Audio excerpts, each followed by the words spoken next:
é quando você não tem perspectiva, né? Quando você não vê perspectiva à frente da coisa, né? Você fala, cara, não tô vendo nada. Que na pandemia aconteceu muito isso, né? Que as pessoas começaram a ficar em casa e o trabalho não sabia quando ia voltar, e o dinheiro e tal. Essa falta de perspectiva, que é o que move a gente, né? Pô, Uhum. amanhã eu vou fazer tal coisa, depois eu vou fazer tal coisa. E assim, a gente vive muito por conta dessas tarefas que a gente executa, né? É isso que deixa a nossa cabeça funcionando. Eu vou, eu vou te confiar um segredo. Eu acho que até hoje eu só contei pra Roberta uma vez. Em determinado momento na minha residência, eu tava tão numa sensação de catástrofe, assim, porque meu salário de residente era R$ 1.215.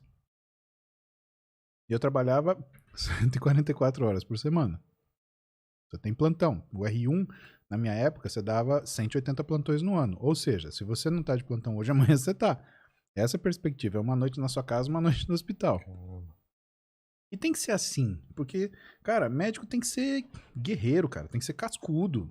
Você tem que ser capaz de resolver problema com sono, com vontade no banheiro, com, vontade de fazer xixi, com dor de cabeça. Não tem espaço pra você. Né? O objetivo de você fazer medicina é o paciente, não é o médico, né? E eu tava tão esgotado, eu tava com tanto medo, assim, do futuro, que eu pensava assim, cara, eu achei que eu fosse terminar a residência e ser desempregado, né? Eu pensava assim, cara, eu vou prestar outro exame de residência porque pelo menos eu tenho emprego. A gente tem um medo de fazer sucesso, que é um negócio absurdo. A pessoa que me abriu os olhos para aquilo que eu poderia fazer foi a Roberta. E eu acho que essa foi uma das grandes formas dela me falar que me amava. Porque tem uma verdade das pessoas que é, todo mundo quer te ver bem, mas ninguém quer te ver melhor do que elas. É, né? Tá cheio de casal que marido e mulher compete, em vez de viver. Eu não entendo isso. Não entendo. É triste isso, É né? triste. E o pessoal reclama, ai, porque meu relacionamento não tá certo. Então, mas o teu Você relacionamento não torce tá mesmo bom. pela sua mulher, você Exatamente. torce pelo seu marido? Porque tem que torcer Isso. mesmo. Não. Quem é você, né? Você é a pessoa que defende sua mulher em público, que elogia ela, ou você é aquela pessoa que põe defeito nela no meio do jantar com os amigos? É, E aí? É cumplicidade, né? exatamente. Não que eu tenha matado alguém, mas eu falei uma vez pra ela, falei assim, Se matasse também, ela eu tava falei, contigo, né? exatamente, se eu matar alguém, a Roberta é ela que vai virar pra mim e falar, caralho, vamos esconder esse corpo Vamos esconder agora. a eco, o que a gente faz? E eu vou virar e falar assim, vamos pro fogo. Ela vai falar, beleza, tô pegando maçarico. Cara, É isso daí mesmo. pô, eu tenho que pelo menos aprender a assumir com o corpo, saber como é que eu É. sou com o corpo, né, cara? Senão, ser 10 Assiste o anos de seriado da medicina. Elise Matsunaga lá. Ah, É cara, assustador, eu tô cara. até com medo de assistir isso. Eu não quero assistir, Eu não. Você também não. assistiu? Não, minha mulher assistiu. Isso me deu mais O medo. quê? Minha mulher assistiu, cara. Não vou Eu assistir falei, nem por quê? fudendo, Eu falei velho. pra ela, por que você tá assistindo isso aí? Eu faria a É, mesma cara. pergunta. Eu Por passava ela caralho. assistindo, eu falei, você tá só vendo o primeiro capítulo. Ela falou, não, tô viciada. Não consigo parar. Ô, velho. Quer passar uns tempos lá em Ô, casa? cara. Eu tirei todas as facas aqui da cozinha. Sumiu com as malas. Não. Chega, só deixou o É que milho. minha mulher, cara, ela assiste tudo que é baseado em coisa real, ela assiste, cara. Se o filme tá escrito baseado numa história real, aí ela assiste. Ela só gosta de coisa assim. Ah, cara, eu acho que tem coisa tóxica, sabe, Vilela? Eu não quis assistir, não. Não, e você vê como que é curioso. A gente tava falando do mundo canibal e a gente tava falando, putz, isso é um tipo de humor que hoje seria controverso, né? Agora, tudo bem você fazer um seriado sobre uma mulher que matou o marido. Não tô falando a razão, não tô discutindo É. isso. Cara, é simples. Ela matou o marido. E de uma forma absurdamente brutal, né? Não é? Exatamente. O que você faz um seriado disso? Você quer inspirar alguém? É, Quem que você tá querendo inspirar? não dá pra Né? entender, Não né? dá pra entender. O que eu... Tem um amigo me falou, que a mulher dele também assistiu, e aí ele falou pior. E a mulher dele contou pra ele que tinha mulheres que tinham assistido e falou assim, não, mas ela tem razão no que ela fez, porque o cara é um escroto. Nossa! Peraí. Quando que tirar uma vida humana, É. ela tem alguma justificativa. O cara é escroto, você separa e toma todo o dinheiro dele, inclusive as cuecas. É. Tudo bem, ele tá vivo. Matar? Não, aí acho que a coisa já Também passou. acho. E aí entra naquilo que o Lacombe ele fala, né, da geração do duplo valor. Você tem 2 pesos e 2 medidas. Eu não cresci assim. Comigo, o pau que bate em Chico, bate em Francisco. Claro. E é assim, é o ódio do bem, ou seja, se eu estiver odiando, tudo bem, você não pode. Ah, liberdade de opinião, mas desde que você concorde comigo. Exatamente. Pô, então, é, Você pode falar qualquer coisa, desde que o. você esteja concordando. É, E aí isso. ficava aqueles debates que aconteciam anos atrás, que era assim, pra ver quem que concordava mais com a mesma coisa. Pô, isso não é debate, cara. Um com a mesma opinião do que o outro, e o outro.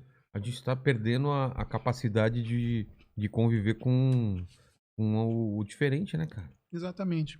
As chamadas bolhas, né? A gente só tá querendo ouvir e repetir as mesmas coisas. E a gente não evoluiu assim, não, cara. A gente evoluiu no atrito, no debate, com pensamentos diferentes e tal. É muito Então, perigoso. mas aí a parte ruim do mundo digital. O que você viu pessoas fazendo? Com discursos muito bem elaborados, elas tratavam assuntos próprios como assuntos gerais. Como assim? Então, ela criava grupos de pessoas numa causa nobre, mas por uma agenda própria. Ah, sim. Então não tem mais aquela, o BO é teu, resolve você. O BO é meu, vou enganar um monte de gente para resolver para mim. É. E criava aquela comoção, isso virou uma onda. Para mim o Twitter, por exemplo, é só isso. É só isso, virou só isso. E no começo era uma quinta série, cara. É super divertido. Cara, eu recebo coisa no Twitter de gente que eu não sigo, e que eu não gosto, e que eu não aprovo. É. Porque a gente julga as pessoas. Gente que eu não tenho o menor apreço, aliás, eu não faço a menor questão de saber que essa pessoa existe. Porque é só coisa nojenta dessa. E eu recebo, como assim? Eu nunca segui essa pessoa. Mas Eu alguém que nunca li uma compartilhou? pessoa. Não, eu recebo no e-mail. Nossa. Eu recebo o Twitter, as manchetes do Twitter. Tá. Um bando de gente, cara, que pra mim é um nojo. Caramba. É gente que mente, é gente que engana, é gente que, sabe? Aquela história de narrativa, cria narrativa. Meu, você pode ter a sua análise do fato, mas você não pode mudar o fato. É. Do momento que você mudou o fato, acabou, você já perdeu a razão. Total. É que nem você, sei lá, você tá discutindo e pregar a mão na orelha da pessoa. Pô, pera lá. Perdeu a razão, não dá. Mas a gente acabou desviando do assunto. Você terminou aquele assunto sobre que você contou só pra sua mulher? Você contou uma vez pra sua mulher? Era isso? Era isso. Ah, tá. Eu tava numa situação tão, assim, preocupado. E aquela coisa, ansiedade é o quê? É quando a tua cabeça vive no futuro. E depressão, quando a cabeça vive no passado. É. No futuro que você não consegue resolver o problema porque ele ainda não existe. E às vezes nem existirá, tá? É uma projeção da sua cabeça que... Lembra da projeção da mente? É. E no passado? Porque já aconteceu e você não vai mudar. Meu maior problema é a ansiedade. É ficar gerando todos os cenários possíveis, cenários ruins, e tentar evitar esses cenários ruins. Isso dá um desgaste emocional muito grande. Então eu vou dedicar pra você uma frase do Victor Hugo. Ele falou o seguinte: de tudo que eu pensei na minha vida, 99% não aconteceu. Para pra pensar se não é na sua também. Mas é você ficar tentando antecipar essas 99%. Isso é um desgaste muito grande, porque você está processando o seu cérebro. Se acontecer isso, o que eu tenho que fazer? Se acontecer aquilo, o que eu tenho que fazer? Cara, não a maior possibilidade é que ela não aconteça, né?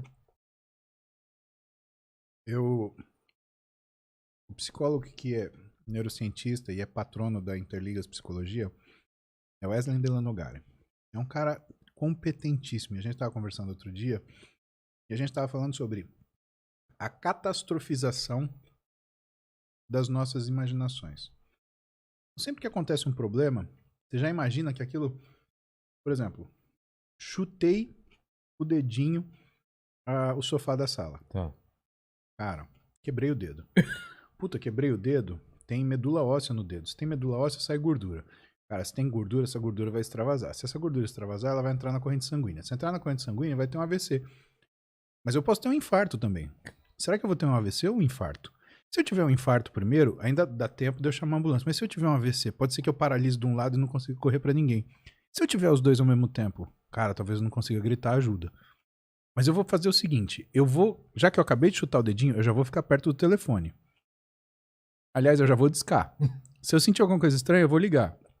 Cara, mas se eu infartar, provavelmente eu vou ter um problema muito grave, eu vou perder muito da minha qualidade de vida. Se eu tiver um AVC, cara, se pegar na minha área cognitiva, eu não reconhecer mais as pessoas. Já sei, já vou deixar bilhete escrito pra mim pra eu lembrar quem é. Cara, você já tá fazendo bilhete escrito porque você perdeu a cognição, porque você teve um AVC, porque você chutou a porra do canto do sofá e seu dedo nem quebrou, velho. Só sua unha que ficou roxa. Sensação de catastrofização. Isso parece que é uma coisa que é inevitável. É do ser humano. Então o que o Wesley me ensinou? Ele falou, Paulo, sempre que você tiver uma situação assim, escreve. Escreve o problema. Quando você escrever o problema, escreve a solução que você propõe. Você deixa de imaginar e você transforma em realidade. Por exemplo, nesse caso, chutei o dedinho no móvel da sala. Qual é a solução? Esperar para ver se sangra. Ou então, ficar observando se ele vai inchar, se ele vai ficar roxo, se ele vai doer mais. Né?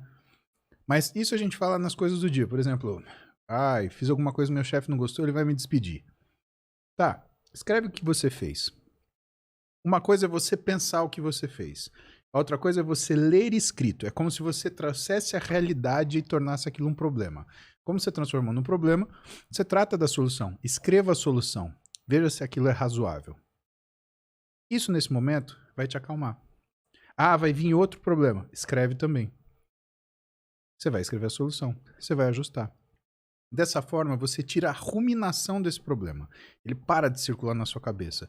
Ele começa a progredir, porque você já começa a pensar no problema com a solução associada. Então já não é mais o problema, a solução já está feita. Vou dar um exemplo que aconteceu anteontem, não é, Max? Fui num show em Curitiba e esqueci meu iPad. Eu não tinha certeza, mas provavelmente tinha esquecido meu iPad no hotel. E aí eu desci aqui para fazer o podcast, estava com isso na minha cabeça. E eu precisava tirar isso da minha cabeça e eu não ia prestar atenção no papo. Porque isso fica na minha cabeça. Caramba, custa não sei quanto. Eu preciso desse iPad. E não sei o que e tal. E eu liguei pro hotel e o serviço pra saber se tinha achado de perdido só começava às 7 da manhã. Ou seja, não tinha nada o que eu fazer. Sim. E aí eu tive que fazer isso que você falou. Cara, eu posso resolver agora? Adianta eu ficar nervoso? Só amanhã, 7 da manhã, a partir das 7 da manhã eu vou ter a resposta se eu perdi lá, se alguém encontrou e vai me devolver, ou se eu vou ter esse prejuízo. Exatamente. Eu relaxei, prestei atenção no papo, dormi tranquilo, coloquei o relógio para despertar às 7 horas da manhã, liguei para lá e falei, senhor, tá aqui realmente, não sei o que, pede para alguém aqui buscar. E aí relaxei. Mas eu podia também ter o lado ruim, não está aqui com a gente, ou seja, alguém pegou e perdi. Não, e o que o máximo de poder acontecer? Você tinha que ter que comprar outro. Exatamente, não ia adiantar nada eu ficar sofrendo. Mas é difícil você chegar nesse nível de desprendimento, né? Sim, isso é um exercício. Exatamente, é um exercício. Dá a impressão que é uma conexão que fica fazendo assim no seu cérebro. Você exatamente, fala, ligando e desligando. sabe? Ligando e desligando, ligando e desligando. Aí você vai tomar essa... Cara, peraí, putz, cara, por que eu fui esquecer o... Ou então outra pessoa puxa um iPad e você fala, puta, meu iPad, caralho. Exatamente. E você fica puto. Pra você ter uma ideia, eu sou o cara que compro, eu faço uma pesquisa... Não, e a tua felicidade na hora que achou o iPad? Nossa, é absurdo, é absurdo. Não deu vontade de fazer cocô? Não deu vontade de... Aquela grana que eu falei que eu já ia perder, eu falei, nossa, eu tenho esse dinheiro agora. Exatamente. Tipo, eu já tinha colocado pra mim no pior cenário, eu perdi esse dinheiro. Esse dinheiro voltou a ser meu, você concorda? Porque eu precisava de um iPad. Porra. Entendeu? Claro que eu concordo.